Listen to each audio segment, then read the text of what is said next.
Hello दोस्तों, स्वागत है आपका हमारे इस चैनल आर के सिविल सर्विसेज स्टडी पॉइंट में। देखिए फ्रेंड्स, इस वीडियो में हम बात करेंगे महत्वपूर्ण और अहम खबरों की, जो कि आपके लिहाज से काफ़ी खास हो सकती है, इसलिए लास्ट तक देख लीजिएगा वीडियो।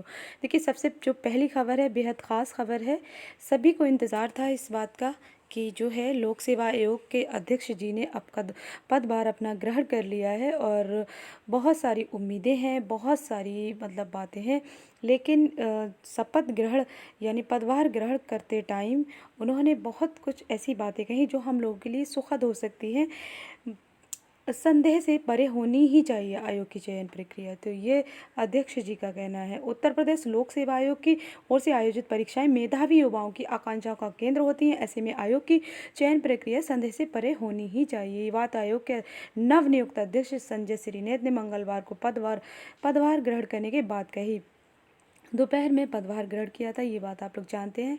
वर्तमान में जब आयोग स्केलिंग के मुद्दे पर चौतरफा घिरा हुआ है और आयोग की परीक्षाओं की सीबीआई जांच भी चल रही है, तब आयोग के नए अध्यक्ष का ये बयान काफ़ी महत्वपूर्ण माना जा रहा है। क्योंकि देखिए, सबसे बड़ी बात है स्केलिंग वाला मुद्दा, ये सॉल्व करने की काफ़ी उम्मीद है। दूसरी तरफ ये जो है लगातार हिंदी मीडियम के छात्रों का लगातार ग्रामीण पृष्ठभूमि के छात्रों के साथ कहीं ना कहीं अनदेखी हो रही थी, थोड़ा बहुत पक्षपात किया जा रहा था, तो वो सब उन सब का इस बार समाधान हो सकता है। और दूसरी तरफ ये भी है, जो ये काफ़ी भ्रष्टाचार, इस तरीके की बातें भी, यहाँ इन सब बातों का भी बहुत ध्यान रखा जाएगा। तो लिखा है, नए अध्यक्ष ने युवाओं को भरोसा दिलाया कि आयोग उनके सुखद भविष्य को ध्यान में रखकर कार्य करेगा। तो नवनियुक्त अध्यक्ष संजय श्रीनेत ने मंगलवार दोपहर 1 बजे कार्यभार ग्रहण किया और ये सारी बातें आप यहाँ देख सकते हैं। उनका पिछला जो बैकग्राउंड है, वो सारी बातें भी आप यहाँ देख सकते हैं। पूरा सब कुछ लिखा है। और देखिए, काफ़ी लंबी मांगों की एक लिस्ट बना चुके हैं प्रतियोगी, तो ये मांगों की लिस्ट भी रखने के लिए जाएंगे प्रतियोगी और अपनी बात को फिर से रखेंगे। तो ये है, इनसे काफ़ी उम्मीदें हैं, देखते हैं कितना कुछ होता है, क्या क्या हो सकता है हम लोगों के लिए। लेकिन हाँ, ये उम्मीदें हैं काफ़ी, और आप लोग इन्हीं उम्मीदों के बीच अपनी पढ़ाई को बहुत अच्छे से कीजिए, क्योंकि अब जो है बहुत सारी जो समस्याएं थीं, लोगों के मन में भय था जिन बातों को लेकर, उन उन सारी समस्याओं का समाधान होगा। और अपनी पढ़ाई को लेकर अच्छे से लग जाइए, क्योंकि अब जो है लग रहा है कि कुछ अच्छा ही होगा। और देखिए, सबसे बड़ी बात है कि जो एलटी वाले परेशान हैं, उनके लिए जो रुके हुए विवादित मैटर हैं, वो भी जल्दी सॉल्व होंगे। उसके लिए भी प्रतियोगी अलग से मिलेंगे। बाकी पीसीएस और इसके लिए वेटिंग लिस्ट के मामले में, क्योंकि वेटिंग लिस्ट वाला मामला सॉल्व हो जाता है तो बहुत लोगों का भला हो जाएगा, तो वेटिंग के मामले में भी मिला जाएगा। और वेटिंग लिस्ट अगर निकलना शुरू हो जाएगी तो ये सभी के लिए बहुत बेहतर होगा। तो बहुत सारी उम्मीदें हैं, बहुत सारी बातें हैं, तो इन सब का समाधान किया जाएगा। और इधर देखिए, असिस्टेंट प्रोफेसर के चयनितों की नियुक्ति प्रक्रिया शुरू। तो ये नियुक्ति प्रक्रिया शुरू हो गई है। ऑनलाइन काउंसलिंग के लिए उच्च शिक्षा निदेशालय ने मांगे फ़ोन नंबर। राजकीय महाविद्यालय में 712 पदों पर होनी है नियुक्ति, यानी कि अब इनका जो प्रोसेस है वो लगभग कंप्लीट होने वाला है। और इसके लिए इन्होंने मांगा है इनके फ़ोन नंबर और ये सारी चीज़ें, जिससे कि इसको भी फीड करके जल्द से जल्द काउंसलिंग कंप्लीट कराकर नियुक्ति दी जा सके। तो ये आप यहाँ देख सकते हैं, लिखा है, राजकीय महाविद्यालयों में असिस्टेंट प्रोफेसर के पदों पर चयनित अभ्यर्थियों की नियुक्ति का रास्ता साफ हो गया है।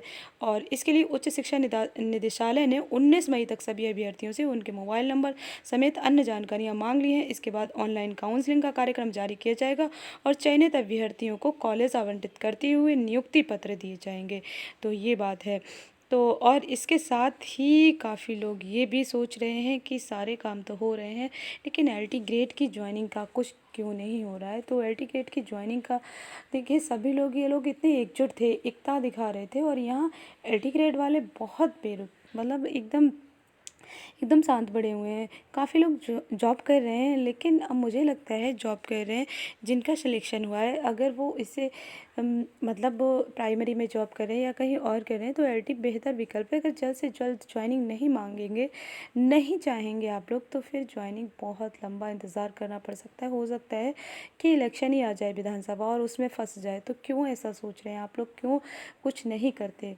तो ये सोचिए कि जल्द से जल्द ज्वाइनिंग मिले, इसके लिए बहुत जल्द आप सब लोग एकजुट होइए और एकजुट होकर आवाज़ उठाइए। अगर टीट अभियान भी चलाया जा रहा है 8 से 9 शाम को, तो उसमें भी सभी लोग सक्रियता दिखाएं, तभी कुछ हो सकेगा।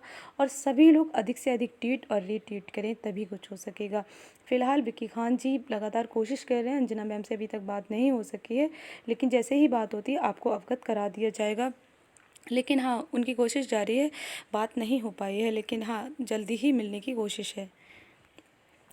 और तहसीलदारों का प्रमोशन जल्द, बनेंगे डिप्टी कलेक्टर।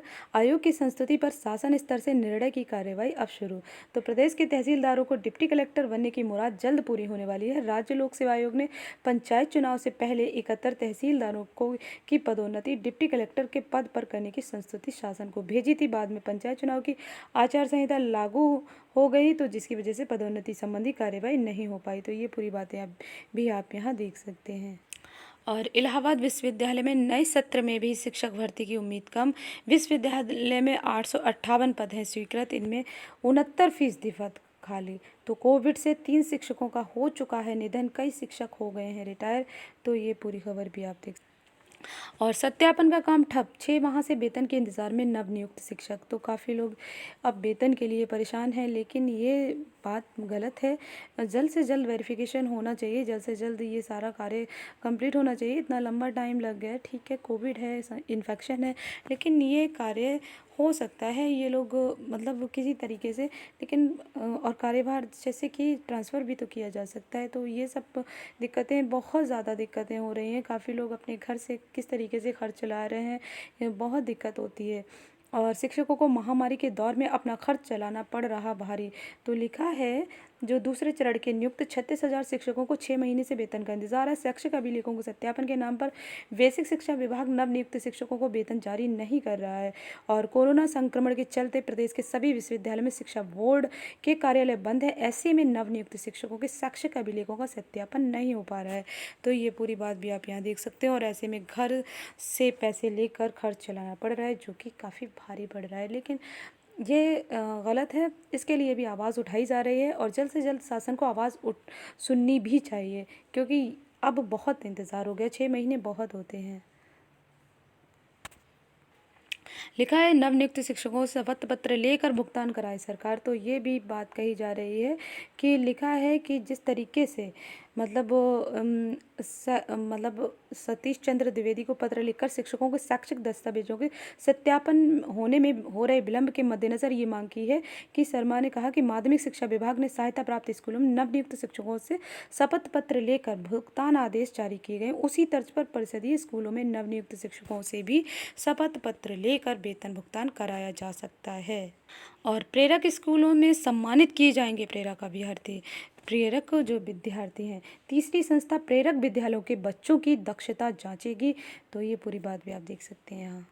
और मिली अनुमति, कक्षा 9 से 12 तक व उच्च शिक्षण संस्थानों में कल से शुरू होगी ऑनलाइन पढ़ाई। तो शिक्षक करेंगे वर्क फ्रॉम होम, आदेश जारी। और ई ज्ञान गंगा और दूरदर्शन से भी होगी पढ़ाई। 10वीं परीक्षा होगी या नहीं, आज होगी घोषणा। तो ये भी खास खबर है। उच्च शिक्षण संस्थानों में 50% जाएंगे कर्मचारी। तो ये माध्यमिक शिक्षा परिषद की ओर से संचालित कक्षा 9 से 12 तक स्कूल कॉलेजों में ऑनलाइन पढ़ाई 20 मई से शुरू हो जाएगी। और इसके साथ ही स्नातक और परास्नातक की पढ़ाई भी 20 मई से शुरू हो जाएगी। तो ये पूरी बात आप यहाँ देख सकते हैं। और प्रवासी श्रमिकों को भी मिलेगा 1,000 रुपये भरण पोषण भत्ता, शासनादेश जारी। पंजीकृत श्रमिकों को श्रम विभाग के लेबर सेस फंड से व अन्य को स्टेट डिजास्टर रिस्पांस फंड से होगा भुगतान। तो ये भी देख सकते हैं। 15 दिन में कार्रवाई पूरी करने के निर्देश। और योगी सरकार ठेला, खोमचा, पटरी दुकानदारों, दिहाड़ी मजदूरों, पंजीकृत श्रमिकों के अलावा प्रवासी श्रमिकों को भी 1,000 रुपये भरण पोषण भत्ता देगी। सरकार ने मंगलवार को इसका शासनादेश जारी कर दिया।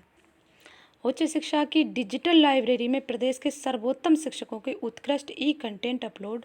माध्यमिक ई ज्ञान गंगा पोर्टल यूट्यूब चैनल के जरिए भी होगी पढ़ाई। और शादी समारोह में अब एक समय में 25 मेहमानों को ही अनुमति। यूपी सरकार ने संक्रमण को देखते हुए और बढ़ाई सख्ती। माध्यमिक व उच्च शिक्षण संस्थानों में कल से चलेंगी ऑनलाइन कक्षाएं। तो आज के वीडियो में बस इतना ही। Thank you, bye bye.